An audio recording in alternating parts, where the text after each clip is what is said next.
Hello and welcome back to Film Sponge. Today I am joined by Ummi, who we met each other at a short course at NFTS. And today we're going to talk about whether it's worth going to university and short courses and just all that jazz. Anything to add? Don't even know. Yeah, I guess in terms of filmmaking, I studied media production. I just graduated last year. But I'm currently not pursuing film actively, but it's definitely still a passion of mine, which I'm sure we can get into. Yeah, definitely. Okay, well, I guess let's start with uni. How was your uni experience? So I actually started off in media communications, I forgot to mention that, which I found quite dull and boring because it's really essay based, and throughout my time at school I always had something creative that I had to do just to keep my mind stimulated. And then I was basically retaking a year because uni was a lot more stressful than planned, and then I switched to media production just from helping out an open day, and my photography teacher was just like, why don't you switch? And I saw all the facilities and what the modules were like in media production, and it just motivated me to change. I would say uni was really challenging in terms of how it's run. It wasn't so much the workload was like, I'm not gonna lie, media production, you can just waffle, and it's just portfolios and sort of a lot of making. But I found out a lot of stuff about myself and like how I operate, and I just don't think like the structure of uni was fitted for my style of learning. Yeah, I agree. What kind of stuff did you make? So my course was laid out where you do a little bit of everything, and then in your final year you specialize. So I specialized in photography in my final year, and I also tried out stuff like screenwriting, podcasting. Then there's animation as well, and like sound. Ooh. And then there was also essay-based subjects. But yeah, I just didn't find that I could focus on like multiple modules at the same time. I was very much like all into one module and like crash, and then I could start the next assignment. Yeah, I felt like that too. But yeah, I wasn't particularly great with deadlines, let's just say. Yeah. I mean, it's interesting though, because I like a course like that you can do so much. So many different things. I feel like is really useful. It sounds great on paper, but I think when you're trying to figure yourself out, then it's not like, because you don't end up, by the time you leave uni, you don't feel like you're an expert in anything. You feel like you actually haven't learned anything because you're just touching the surface on one thing. And then like as soon as you start to like something, you're like, okay, you're pulled into another corner. Because I remember finding sound so challenging, and I'm someone that as soon as I find it challenging, I just want to prove them wrong. I'll be like, no, I can't do it. But I couldn't get myself to that point to like immersing myself in it, because I had to be like focusing on photography or focusing on my like 4th answer word essay due that I like definitely didn't finish. So it was great on paper, but I think practically it was a little harder. Well, if this makes you feel better at all, the fact that I studied just film studies, and I still kind of felt like that we just didn't, like, I didn't feel like an expert once. Was that all theory, or was it like pretty hands-on? It was a lot more theory than any of us expected, and I think that's what we were disappointed in. Unis lie to you. That happened with me for media comms. They were like, it's all practical, and it was locked, so I went to uni during COVID, and I'm sort of taking pictures on my phone, paying $9,500 to take pictures on my phone. It's ridiculous. Just ludicrous. Like, I know it was probably a really challenging time for them too, but I think we should have all received some kind of compensation. Definitely. Or like or just like even an extra year for free or something. I mean, maybe that's too much, but I just feel like it was ridiculous. Like, we were also told that we were going to make so many more short films than we did. And a big part of that was, just the fact that COVID happened. But then also, just the course didn't end up being as practical as we imagined. And I know, like, the second years, when we were in third year, the second years, like, filed an official complaint about the course, and they were really like annoyed about it. And at that point, like, since we're in our last year, we kind of found it a bit laughable because like we had already gone through so much. They already had a much more practical experience, because the 1 year that we would have had the most, like gained the most out of, that was all online for us, and for them it wasn't. I feel like we've always been the guinea pig year. I think maybe we went to school the same year, but same thing happened with me. Like they changed the curriculum the year after mine, really? and like all of the year below, I didn't really like know any of the other students, to be honest, but I do know like they bonded so much better because they had like a curriculum that was genuinely useful.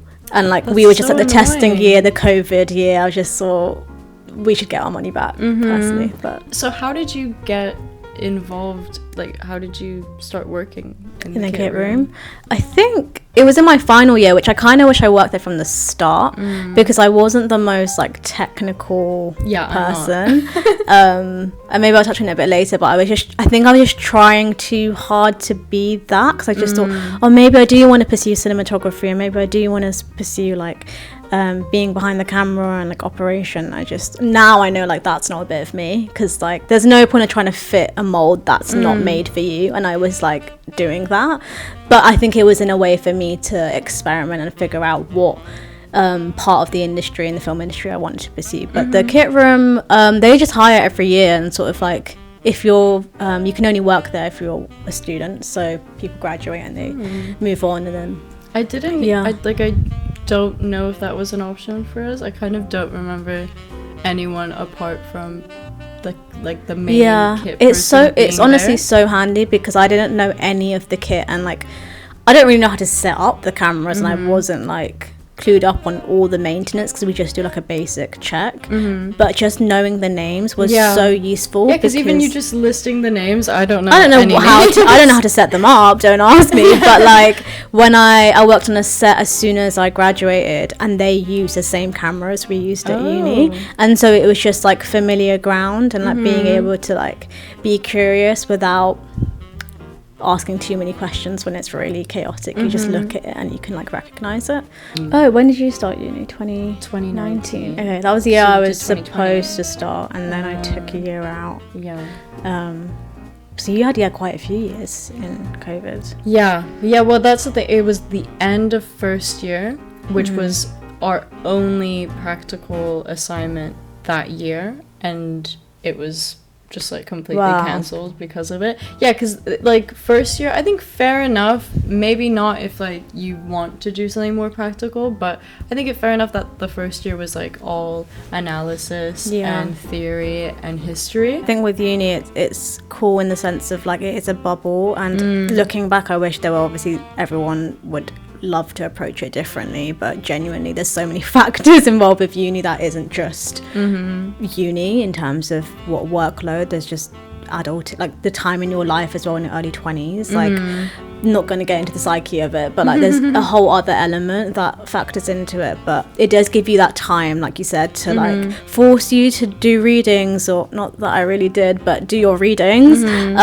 It forces you to focus on that subject area with no sort of like, oh, I'll just do it another time because it is sort of due for the following week. You kind of have to, which is also like, you know, it would be nice to not feel like you have to and that you want to. That's what I've really appreciated since graduating, to be fair. Like I enjoyed the no pressure and like doing things because I want to, and even though uni is a choice to an extent, but like it feels like a chore by the end of it. Like I remember everyone by final year just like wanting to finish and wrap it up. I don't think anyone felt that attached to Would it. you ever go back, like do a master's or something? No. Uni is great and master's is great if it's like literally needed for your career. Like if you're a doctor, then of course you don't want a doctor that doesn't have the qualification. But do you feel like it was needed for your career path? Oh no, definitely not. Like, but I also don't regret it. Like I always have people, like family members, be like, oh, what's the point of doing media production? Like that's such a waste of money. Like you could have just done an apprenticeship, or you could have done that. Sure, but I also learned so much through uni, not necessarily my course, but life skills. I actually wouldn't be here in terms of like employment or anything if I didn't go to uni, or not just uni generally, but be in the right place at the right time. All my employment, probably like the key ones, have been whilst I was at uni, because I always made sure to work during my summers. And I think my final year I had like 3 jobs whilst doing my degree, which was, I would not recommend. 4 jobs in the summer, which was insanity, but also like pays off after. Forgot your question, whether uni's worth it. I think it's like a multifaceted answer though, because it depends what you want. Like for me it was really great because I got independence, I got to move out, I got to live with my friends. There's so much I learned about myself, like a ridiculous amount about myself. Loads of highs and lows beyond sort of like career stuff.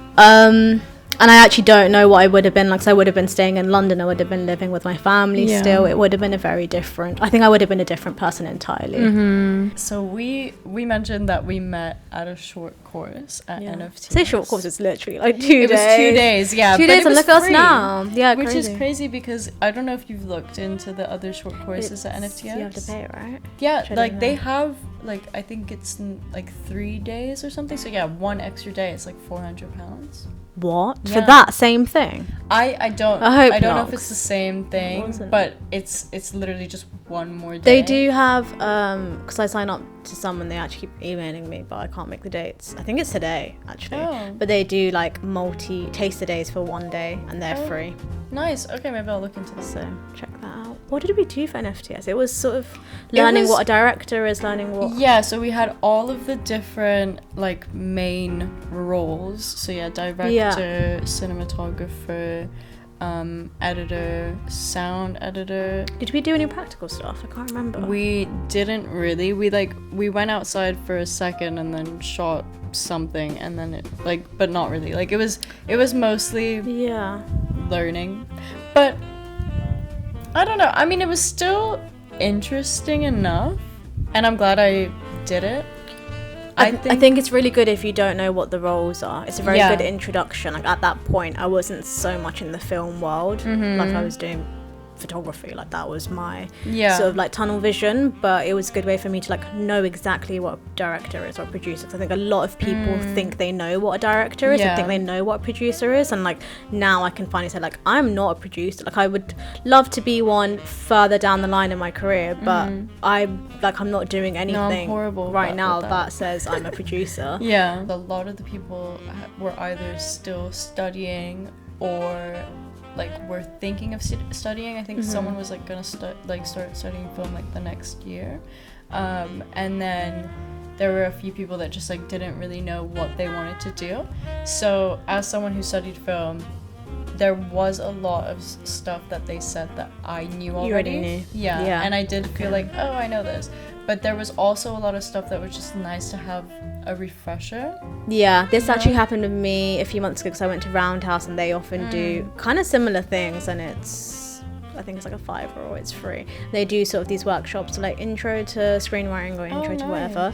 And I remember a friend of mine asking me like, well, how did you find it? And I was like, I mean, it wasn't revolutionary, but it was a good refresher. And sometimes you need that when you really feel a little lost in like, okay, where's my career going? Or like, what am I doing now? Or just some motivation. I think that's a better word, because like I wasn't really thinking about film when I was like in so many different lanes. And then sometimes you just need like an intro again of like screenwriting and film production. But even like one I did, I think like this was really useful, and it was just 1 day, was at Rain Dance. It was the Saturday film school, and similarly I also like felt like I knew a lot more than the other people, because again a lot of the people were maybe like actors looking to maybe get a bit more into film, like on the practical side of it, and or like just people that were thinking about studying film, or literally had been like doing office jobs their whole life and just like thought, oh, I want to do something more creative. So there was a lot of stuff that I just felt like I knew already, but it was just really motivational, And because the guy who runs Rain Dance, like he's the founder, he runs most of the courses, which is kind of crazy, like that it's him. Yeah. And he told us so many stories of filmmakers that like basically got their start through him. So Nolan was one of them. Crazy. Yeah. There was this guy, this director, man, and he's quite old, so like clearly has been in it for a long time. He just got up and he literally explained and made me understand directing more than anyone had in the years that I've... Yeah, sometimes it's just the way it's phrased. Like, it could be the same thing. Like, I went to a Girls in Film, which I would highly recommend checking out if you're like... Oh, you sent that to me. Yeah, they're really... It was like a weekend of like learning what production is, but in film, in fashion and advertising. Nice. And it was... I've been to so many talks, I've Googled so much, I've been on Screen Skills, and only like that weekend was finally like an answer to like what production is, and genuinely like real life examples. It's just like the way it's communicated, and sometimes actually doing it as well. Like a lot of the time you're reading the skills or like what is the day-to-day like. I think in the film industry, like it's just common knowledge that not every day is the same. Yeah, and often roles overspill into other roles. Like, you're never really just doing your tasks. And also, each set has their own language, pretty much. Like, I remember the only time I've really worked on a set was straight after uni. And remember using I thought I knew how to use a radio. I did not. Like, just sort of the shorthands. And you just like press the button. And I thought I knew, not even like technically, the technique was fine, it was the lingo that I wasn't familiar with, like, and you just sort of have to, I think for me, I just imitate, like that's my way of learning. Like I'm shy in the sense of like asking questions, it's just not my go-to. Like a normal person will probably be like, if you're confused, just ask a question. I'm like, I'll try and figure it out, and then if I don't get it, then like cool. But I would just, it's such a faff for me to like get the courage to be like, hey, I need some help with how to use this walkie-talkie. But yeah, each set is so different, so I would say like even when you think you know it, you know, like one set, you can't apply it to like every single experience a lot of the time. Yeah, definitely, like, which is kind of frustrating because you're starting from scratch like every single time. But so that was your first on-set job after uni? Yeah, it was literally as I think I like gave in my last assignment and I started. It was just supposed to be at my workplace anyway, so I worked at an art centre on campus, and they used the auditorium there as a studio, and that was the plan. I was just supposed to be there for like 4 episodes, and then I got put for location. So it's a design contestant show, so you basically go around the country and you get a challenge. Like there's contestants that get a challenge to redesign a space, and it was quite fun. It was like a nice way to even learn about interior design and things like that. Definitely humbling as like a first experience, and then being like a BBC show is like really thrown into the deep end. Like I worked on one short film as part of like a challenge that I did with some friends, but like the one last year, it was that I think I did a 36-hour film challenge in 2023, and then like another one in the summer, the 48-hour one, which were both like, god, it's really way to like test yourself and your patience doing those. I did one last year too, and I really enjoyed it, but it was 48-hour.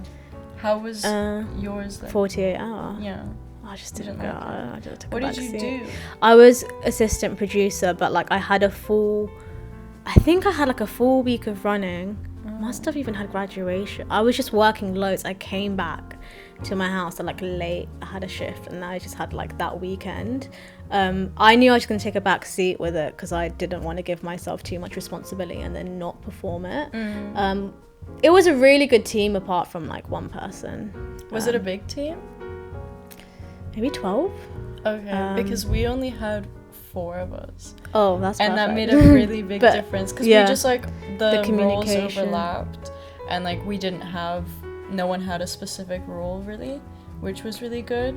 I think like it's good in some ways, and like I don't know, because one of the groups that ended up winning like 3rd place, I think, they were a massive team of like 15 or something. Well, I say massive, but in comparison. Yeah. Working in the film industry, when you're from like a specific background, like even working on an official set, and I don't really have much of a bad word to say because it was a really nice production company and really nice people, but like I remember being so shocked with like the casual misogyny, just like couple scenarios where like it's so normal, like even being a woman in the film industry. Like I did some post-production work experience recently, and just like the difference you like observe, like you can see it. Like I think people think they see you as this like young fragile woman, and it's like, yeah, I can hear you and I can see you. Like I'm just not there in the corner like minding my business, like away with the fairies. Like sometimes I am a daydreamer, but it's like I am also very observant on like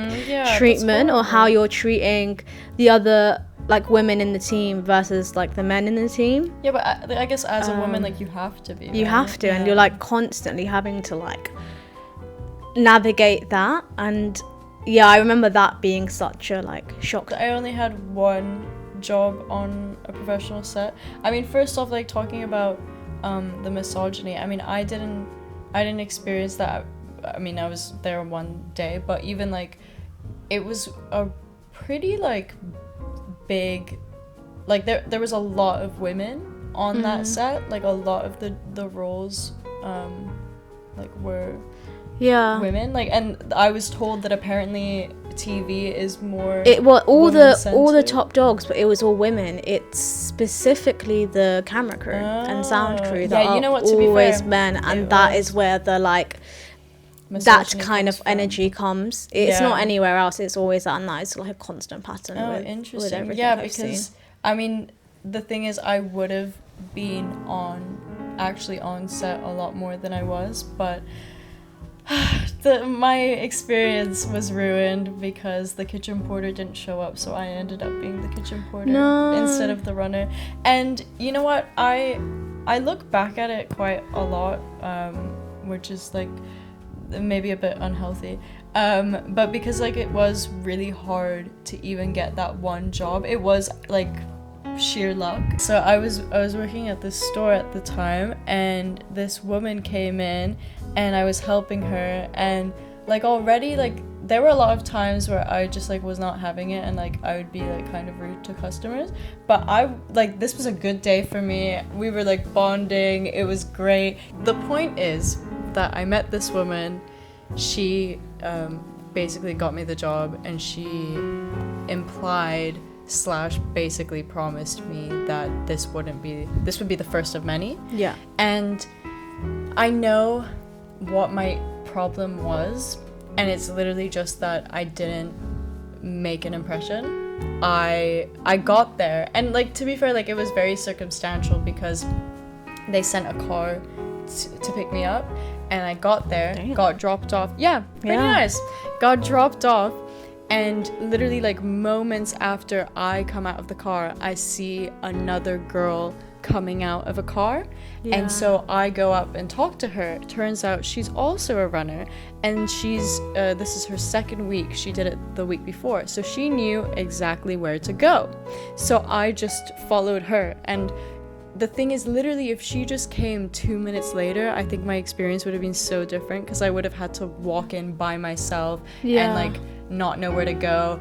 I probably, at the time, I think I was way too shocked. I honestly think I would have started crying, or like had to like hold myself back from crying, because there was just a bunch of people sat like on their laptops, and like I don't know who to approach. No one told me anything. Yeah, I know this feeling. You know, I guess too well. Yeah, like if it makes you feel better, my first day on location, I was in the toilet bawling my eyes out because I was like, I'm not built for this, because it was so hot. It was like in Bristol, and like everyone just seemed to know what they were doing. Yeah, I think it's a very common experience. Did anyone tell you like where to go or anything, or you just kind of had to I had the head runners, shout out them, they were like the loveliest people ever. They were very, very helpful, and like the runners were very like just very supportive. There was never everyone was generally quite nice, but I think it gets a bit techie when it's like the talent are there and then this execs are there, and as soon as the talent comes,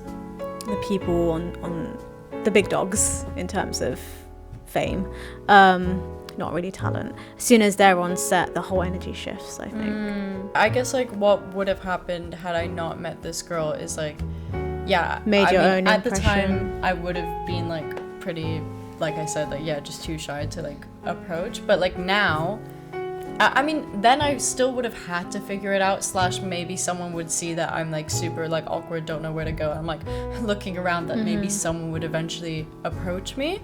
But obviously now I would just kind of go up to one of those people on their laptops and ask, like, I'll be like, hey, I'm new, I don't really know where to go, can you help? Yeah. You know, I'd easily be able to do that now. The issue with meeting this girl is that, so because she knew where to go, she took me to this room that ended up being locked. So she was like confused. She was like, oh, I don't really know what to do because last time I went into this room. And then finally someone on her team like sees her and she's like, oh great, like I was looking for you, whatever. And then she checks her list and my name isn't on the list, and I was so confused, and it was because this girl was a runner, but she was an office runner. And I was supposed to be on set. Yeah. So completely different jobs. Like we should have just like somehow talked about that. But I think what the issue was and why like they didn't want me back or whatever is because I just didn't introduce myself to anyone, because I thought like, oh, this is the perfect scenario, here's someone that knows where to go, I'll just seem like I know what I'm doing instead of just walking around like a lost puppy. There is such an interesting on-set etiquette that I feel like, I mean, I've again one experience, but you learn so much from each experience. And one thing that I've always had a little bit of a bone to pick with is like the constant need to perform in a way, and leave a lasting impression.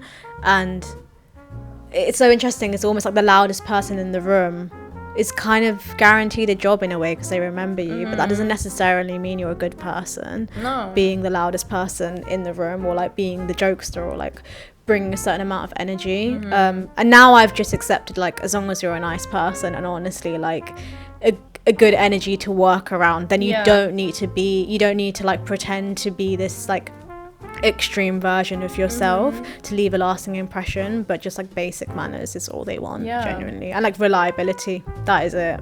But see, like at the time, but that was like their kind of I feel like they could have error. I don't know, like to say anything, any kind of instructions about where to go, or like, because there were quite a lot of people sat down. That would like, have been also on the production to do that. There's always there should be, you know. Yeah, like I literally had no idea what to do, and like that's the thing. Like now I know I would figure it out. Yeah, it's good that like it's so good that you recognize that though, because now when you come to like a different experience, we know exactly like how to navigate it. But even like at the time, what I think is interesting is like, because it was my first one and like I didn't really know what the etiquette was, I believed at the time that it was like, just do your work, keep your head down, don't like bother anyone, because I thought it was like, you know your place, you're a runner, like don't even try. It's so the opposite. It's like ask loads of questions, like actually I like didn't realize that at all, that like now I know I would be such a bigger presence on set than I obviously was then. Yeah, I remember at the time thinking like, can introverts do this job? And you can, but I just think when it's the first time, I just wasn't used to like, oh, you have to have lunch together. Like sometimes I just want to eat lunch by myself and like listen to my music, or not that it's like big personalities, but when you come into a show and like it depends on the show, because this was like a recurring show that films every year, so a lot of them have worked on it prior and there's already sort of bonds formed. It's honestly a bit like school, and I think now I think we'll touch on like post-graduation and sort of like pursuing the film industry now I realize like honestly any kind of industry, it does feel like school again. Like it is this like constant navigation of people. and at the last few months I've realized that as long as you can honestly do any job as long as you understand people, because there's people politics in every industry. And I thought it was just like a film thing, and I was getting slightly frustrated by the school like feeling working in film like collectives, because sometimes you're like babysitting grown men on like time schedule. I mean, this is just all from observation, and I haven't got to that point where I'm in it. I don't think I want to be in it for a while, because it just like it puts you off, and it takes away from like the art practice in itself, because ultimately you're there to like create a film and create something you're proud of, but like the people politics like really gets in the way of the art, I feel like. That was real deep, soz. But no, definitely, like, you do, I guess, it's a mix of like being yourself but also being the version of yourself that people want to see. Honestly, you kind of have to like, it's not I guess there's a faking element to it, but you just you got to think of the positioning of the ranking, unfortunately, and being like, because that's the process of getting you to the next job, you do have to like try a little bit harder in terms of like, you might just have to be a little bit more extroverted today, and that's fine. But I don't think that's terrible. Like every job interview I've had, exactly, I've had to do that too. Like you just kind of have to like play it up a little bit until people know you and people are like good with you or whatever, or you're like kind of in, and then I guess you can be more of yourself, be a bit more introverted, and it like won't be that much of an issue. But it's just like, I think also when you work with the right people, like I find it quite exhausting having to be like, I'm not massively introverted, but I'm not massively extrovert at the same time. It just, honestly, if I'm comfortable with the person, then like, it makes a difference. I'm actually fine. And better in like one-to-one situations than group. And I think with film, it's so like big cliques all the time, and I'm just like, you're not going to hear a peep from me if I'm in a massive group. But like if I'm in a one-to-one situation, like I will talk for England. So it's understanding that the people you're working with don't necessarily have to be your friends. Like there's such a fixation, like you have to be besties with your work. Sometimes they're just work pals, and you see them at work, and that is cool. But if you work with the right people, like the last work experience I did, the post-production team was super, like the younger people in the team, like super like nice vibes, and like you can chat about stuff beyond filming and the work in itself. But I think it just depends on the personalities. Yeah, because even like I did this photo shoot, like my first modeling gig. Oh, whatever. And like it's a different kind of set, but that was the first like professional kind of set I've been on since that one experience, and that was years ago. That was like, I don't know, like 3 years ago or something. Like obviously it was completely different because I was there as a model, and I'm not like, I feel like when you're a model you don't, I mean, I don't know, but I don't think you have to network necessarily as much as the other roles. But I was literally talking to everyone, and I was so like happy with myself for doing that, because like some of the other models were just sat down on their phones the whole time, or like didn't really interact with others. I think it's just genuinely basic manners of just like acknowledging everyone in a team is contributing to making, like you're all in it together to make something, right? So it's just like, even just saying hi and hello is like goes a long way. Yeah, definitely. But I feel like my personality shone through a little bit, which just means that, like, I don't know, I feel like if I were to encounter these people again, I've left somewhat of an impression that they would at least remember me. Whereas if I just kind of said hello, goodbye, and was on my phone every other like minute of it, I just don't think that would be the case. And so that like I'm taking how I was then and now like applying it to if I do get another job on a film set or a TV or whatever, like I just know I would act like that, and I think that shows growth, and I don't know, it's a good thing. It is. Growth is good. Growth is. What made you want to do to apply to short courses / like what is the biggest like takeaway you've gotten from them? I know we did kind of touch on this, I guess, but I guess no, it is relevant because I don't think I actually mentioned what I'm doing now, or not on camera anyway, but I'm like such an advocate of short courses because it works for me and my brain, because I think I have commitment issues with jobs and things. Like if it's not serving me, I'll just quit. Like technically I've only quit one job in my life, and it was like in hospitality, and it lasted like 2 weeks. But when I look at like my resume, everything has been short-term things, because I know fairly quickly like if I can do this for a long period of time.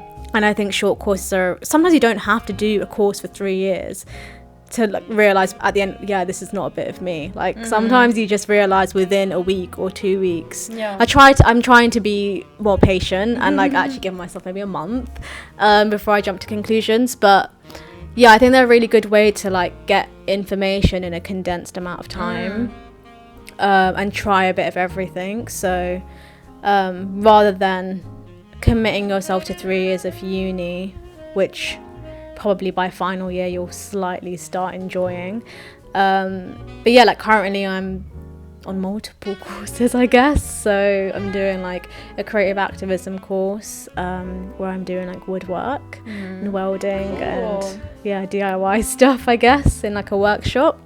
And so we'll have like an exhibition in a month, and I have not started making anything or ideas, which is actually slightly stressful. And then I'm doing creative activism with a charity, storytelling. So I guess I'm in the film realm, where I like make short videos for environmental justice collective that we've started, and then I'm doing a traineeship, which is I guess a kind of course for 9 months on a farm, / community garden. That's crazy, which is, for me, it's like it's something I've been interested in, or like the environment anyway, since I was a teenager. But I don't feel like you have to like separate things. I was just speaking to someone where like you can blend all your interests. Like if you're interested in film, that can be the art form, but the content can be anything. Like I'm surprised I didn't go into documentary, because I love things, topics like that. Never say never. But short courses, I'm a huge advocate for them. I'd really recommend if you want to try things out, even if you're at that point of like you finished your A-levels and you're thinking of going to uni. Like a lot of people on my course are at like that age, and I'm telling them like take a gap year, if not do a foundation year, because they're free when you're 18. Even, during your gap year you can do all these short courses. Exactly. Like I've told myself, like I'm very, very lucky in the position that I can live in London without like living with my family and not having to pay rent, and like honestly a massive privilege to do so, because it gives me the time and like flexibility to experiment and not have that huge like financial burden every month to pay. And like been there with uni, and it is like frustrating because you're quite limited with like your time and means. So I've given myself to like the end of the year to like try things out, and that's so good. It's really inspirational. And like all the short courses I've done, or any kind of workshops even, like I find they're not only helpful for like figuring out what you want to do, or getting some kind of like knowledge or refresher from them, but something else that I guess we touched upon as well is it really like it helps with like social skills and you like confidence building and stuff. With the short courses, especially in the workshops you mentioned, 2 things came to mind. I feel like one, it really helps you hone your craft. Like you'll never be an expert. Like even the top directors, and they're still learning stuff, I'm sure, for each set. Definitely. And another thing that's already instantly left my mind and I can't remember. No. Well, I have another. Carry on and it'll come to me. One of the girls that we met at NFTS, I thought this was really interesting. She had just gotten a pretty big job for a big company. I don't remember what it was. It was like maybe the BBC or something. The reason why, or like so she claimed, because I had been rejected from so many of these types of jobs, if not maybe even that job. I think at that point you'd graduated as well, right? So I was looking for these types of jobs and I'd been rejected from so many, and she said that the biggest like factor as to why she most likely got this job is because she had gone to all of these short courses and she had put them in her CV.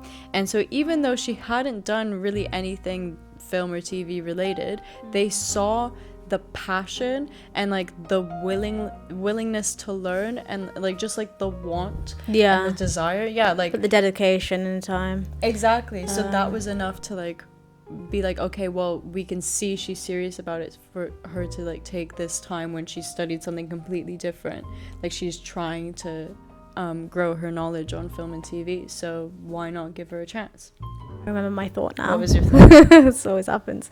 Kind of relevant, not relevant, but in terms of doing the short courses or trying a bit of everything and why I'd always been an advocate for it.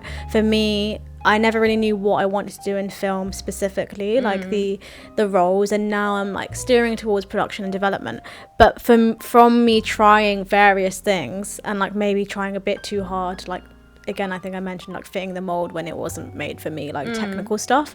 It made me have a lot more empathy for the roles anyway, because you're going to be working as a collective. So like now if I do work on a set, or if I'm in another production, hire me and Natalia.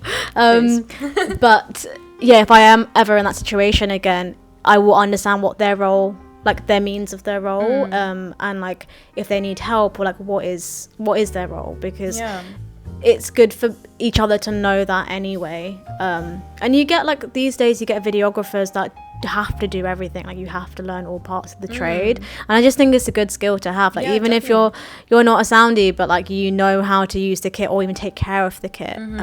It's just like another pair of eyes to like look out for stuff, and also and just it's genuinely another door to open, like that could potentially be open. I don't know if I explained that very well, but no, empathy. I know what you mean. In summary then, uni itself isn't necessarily necessary but like the skills that you gain from it can always be useful, I guess.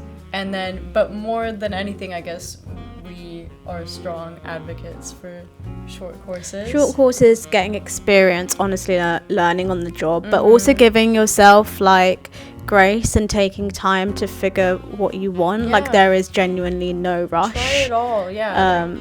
Try it all. And if people are being like, you're everywhere, you're doing too much, literally my osteopath that I met for the first time, she had to find out what I like do, and she was like, you're doing quite a lot. And I was like, that's great. I just met you and you know me better than I know myself, which is concerning. But like I don't think that's a problem as long as you can handle it and like you're not burnt out, which is like a struggle.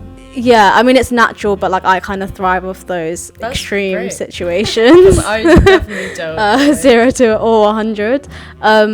If it works for you, then it works for you. But I would say uni in summary is like, it's not the be all and end all. Like think about it before you want to be like 60k in debt. I don't actually know how many thousands of pounds of debt. Someone asked me that the other day. I was like, I don't want to think about it. Like I don't know what that number is, and I don't want to know. But there's so many, like you said, so many other experiences that can come out of doing like going to uni, whatever you study, that will benefit you in the long run. But take time. Definitely. Well, it was nice talking to you. You too, girl. And I wish you the best on your endeavors. And I hope that you gain even more knowledge and confidence and experience, obviously, on likewise on these courses and traineeships, and I hope you find more. Hopefully I actually get full-time stability by next year. The end of the year. I've got the end of the year to be on my side quest. That's what I'm calling it. So I think it's fine. Woo. Okay, we'll see you next week. What do they say? Like, comment. Do you do that shit? No, I don't really care to be. You should though. Like, comment and subscribe. Okay, like, comment and subscribe. We'll see you on the next episode of Film Sponge. Okay, is that good? Bye.